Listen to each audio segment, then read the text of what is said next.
তোমার প্রথম তার লগে কিভাবে দেখা হইলো বা কিভাবে পরিচয় হইলো বলো তো। আসলে কি কইম, কইতে গেলে তো অনেক কিছু। একদিন হঠাৎ করে আমরা বাড়ির সামনে যাচ্ছে, বুঝছস? পরে আগে তো আবেগ আবেগ ছিল আর কি, আবেগ। এতটা এসব ভালোবাসা কি জানিস এটা আমি জানতাম না বা বুঝতাম না। যাইতে হঠাৎ করে একদিন তো দেখে ভালো লাগলো আর কি, মেয়েটা যাচ্ছে ভালো লাগে, ভালো লাগে। কেমনে কেমনে জানি দেওয়া হয়ে প্রতিদিনই দেওয়া হয়ে, মানে আমি জানি তাই এই টাইমে জানি কেমন টাইমে মিলে যায়।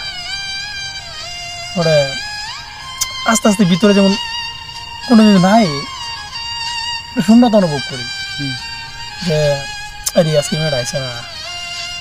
আমি কিন্তু বুঝতেছি না এটা ভালোবাসা নাকি আবেগ নাকি অন্য কিছু। হঠাৎ করে একদিন মনে হয় এই মেয়েটার কিছু হয়ে গেছে আর কি, একলা 2-3 দিন আইসে না। আমার তো 2-3 দিন পড়া দিন আমরা চটপট চটপট করতেছে আর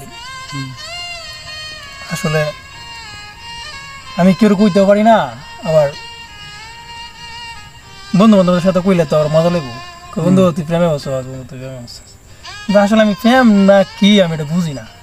আসলে এর প্রতি একটা টান মায়া জমে গেছে আর যে মেয়েটার প্রতিদিন দিয়ে এনে যা, কিন্তু আজকে আইলো না করে। আসলে যখন আমি তাকাইতাম আমার দিকে, হ্যাঁ যে একটা তাকানি দিত, তাকানিটাই হৃদয়টা হারিয়ে নিছে। আস্তে আস্তে তার প্রতি তোমার একটা মায়া জমে গেছে, আস্তে আস্তে একটা মায়া জমে গেছে। পরে যেন আর আয় না, পরে আমার একটা শূন্যতা অনুভব। পরে আমি যেমনি কি মনে হয়ে গেছি গা, হ্যাঁ খাওয়া দাওয়া ভালো লাগে না, চলাফেরা ভালো লাগে না। আবার হঠাৎ করে কয়েকদিন পরে যখন আসলো, আবার আমার ভিতরে যেমন একটা অন্যরকম একটা ফিলিংস, মানে কি জানি আমার পরিপূর্ণতা পাইছি দেহার পরে। হ্যাঁ দেহার পরে, মানে হঠাৎ করে একদিন তখন আমার চিন্তা আমি কেমনে এই কথা কই, কেমনে কথা এর ভিতরে কিন্তু কোনো কথা হয়েছে না যে আমি হের লাগে দাঁড়ায় রয়েছি এরকমও না, বা আমি হের অপেক্ষায় রয়েছি এরকমও না। মানে চলাফেরার মধ্যে হঠাৎ করে দেয়া এরকম ভাবে কিন্তু হইতেছে। কিন্তু আমি বুঝি না মেয়েটা মানে বুঝছি যে আসলে আমি মনে হের প্রতি ক্রাশ খাইছি বা হের লাগে অপেক্ষা করি এরকম। তো মেয়েটা দিয়ে আমি একই টাইমে আই, প্রতিদিন এক টাইমে আই। আমি মাঝে মাঝে চিন্তা করি যে আসলে প্রতিদিন এক টাইমে আই করে একটু পরিবর্তন করে আয় হোক, তাহলে তো আমি দেখি না। তার মানে হ্যাঁ মনে আমার মনে আমার দেহার লাগে মনে আস্তে আস্তে কি করবো পরে শুরু হয়ে আছেন একটা, মানে আমার তুই যেমন চলো আমার সাথে এরকম আমার একটা ছোট ভাই আছে। হ্যাঁ তো ছোট ভাই কিন্তু বিয়ে হয়ে একজনে সেটেল হয়ে গেছে, কিন্তু আমি বিয়ে হতে পারলাম না। আসলে এই যে মায়াটাই আমার আঁকড়ে ধরছে। হঠাৎ করে এই মেয়ে জানে কি হইলো, আমি যখন কইছি পরে একটা মুসকি হাসি দিল। এই ছোট ভাইটার একটা সিডি পাঠালাম, আগে তো মোবাইল আসেন না, এই একটা সিডি পাঠালাম লিখে, সিডি দেখে পরের দিন আমার সামনে এসে একটা হাসি মারছে।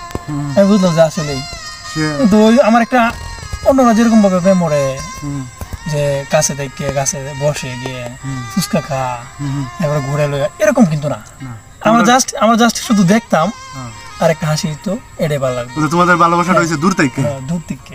মানে আমি মাঝে মাঝে সিঁড়ি বাড়াইতাম, এই সিঁড়ির মধ্যে কিছু হতো, আবার মাধ্যম আছে ছোট ভাইরা হ্যাঁ কি হতো এই সিঁড়িটা আমার দ্বারা লইত। কি আবেগ কোনো সময় আসলে অনেক মিস করি। পরে হঠাৎ করে সিঁড়িটা জানি কি হয়ে গেলো গা, হ্যাঁ মনে হয় বাপের আরেকটা ট্রান্সফার হয়ে গেছে আর কি চাকরি জীবন। পরে মেয়েটা আরেকখানে গেছে আর কি, পরে থেকে আর কোনো যোগাযোগ নাই, বা এই সময় তো আমি ফোন চালাইতাম না, মোবাইল চালাইতাম না, যোগাযোগ নাই, যার ফলে মনে কর সম্পর্ক হয় নাকি শেষ হয়ে গেছে। কিন্তু এখন আমার অনেকে বলে ভাই বিয়ে করো না, ভাই বিয়ে কেমন করতাম ভাই কো, একটা দিলে কয়জনের জায়গা দেন যায়, একটা দিলে মনে হয় একজনই তাহে, একটা দিলে ভাই একজনই তাহে।